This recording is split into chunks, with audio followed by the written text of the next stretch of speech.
அம்மா இன்னும் தூங்கிட்டு இருக்காங்கன்னு தான் நினைச்சேன். பெங்களூர்ல வரும்போது அவங்க வீட்டு பையனை என்ன என்னையும் கார்த்தியும் ட்ரீட் பண்ணிருக்காங்க. என் வீட்டுல வந்து போன வருஷம் நான் வரும்போது என் வீட்டு பையன் வந்திருக்கான், நீ சாப்பிட்டு போன்னு சொன்னாங்க. நான்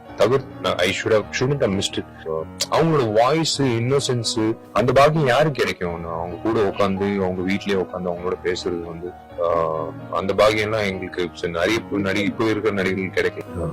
கண்தானம் பண்ணியிருக்காங்க. நாளைக்கு 2 பிள்ளைகளுக்கு வந்து இந்த கண்ணு போகுதுன்னு சொன்னாங்க. அது உண்மையிலே அவங்க அதிர்ஷ்டசாலின்னு சொல்லணும். அம்மாவோட கண்கள் வந்து இந்த பிள்ளைகளுக்கு அவங்க ஆத்மா சாந்தி அடையணும். எங்களுக்கு ஒரு ஆசை. ஆக்சுவலா அம்மா வந்து இன்னும் 2 மாதம் காலகட்டத்துல கட்டட திறப்பு விழாக்கு அவங்க வந்து அவங்களோட எல்லா கெரியர் எக்ஸ்பீரியன்சஸ் பகிர்ந்து கொள்ளணும். இப்ப இருக்கிற ஜெனரேஷன் ஆக்டர்ஸோட அப்படின்னு நாங்க நினைச்சிட்டு இருந்தோம். பட் இன்னைக்கு அம்மா இல்ல நம்ம மத்தியில. But that is no replacement. சில நடிகர்களுக்கு ரீப்ளேஸ்மெண்ட் இருக்காதுன்னு சொல்லுவாங்க.